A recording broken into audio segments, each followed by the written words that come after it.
What does Gwen Stefani, Mark Wahlberg, Jonathan Rumi, Chris Pratt, and several others, what do they have in common? Well, they all are trying to put out advertisements for an app called Hallow. Now, you know about Hallow, prayer app. Well, this Lent, I'd love to invite you. I'd love to invite you to join me. You leading Lent on Hallow this year? You bet, brother.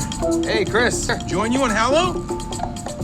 Yes. Stay prayed up. We also have Lauren Daigle. Of course, we all pretty much in the Christian world know her because she's a Christian artist, but there's a recent development there as well. She doesn't really want to be considered a Christian artist, but simply an artist. And she's also taken some very interesting stances when it comes to homosexuality. She's pretty much become a supporter. What do you call yourself? I feel like those labels get put on you by other people. I was reading one, and one of them's like Christian artist, and another one's just artist. So I think part of me is just artist because it encompasses everything. Sure. That's kind of how I see myself.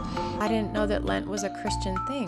Where did that come from? God tells us, for one, that we are to look at people's fruit. We look at Mark Wahlberg's movies, and one good example is Ted, unrated. It had a lot of language, almost 300 F-bombs dropped in it. Has tons of drinking and drugs and smoking, sex, romance, nudity, violence and scariness for a little teddy bear guy that's joining Mark Wahlberg in his life doing all this with him. So it's really messed up. Chris Pratt, Guardians of the Galaxy, where they're literally gathered together to fight against the creator and ruler coming down in the skies. The Passenger, he had a sex scene with Jennifer Lawrence. This Hallow app, it was featured on News Nation with Jonathan Rumi is the creator, by the way. It has become the biggest prayer app in the entire world. He is a Knights Templar. I was knighted by the order, the solemn sovereign military order of the Temple of Jerusalem. Lost my mind there for a second. Essentially, the Knights Templar, Scully, got a brother. Yeah, that's his brother, Maury. And Mary. That's Mary there.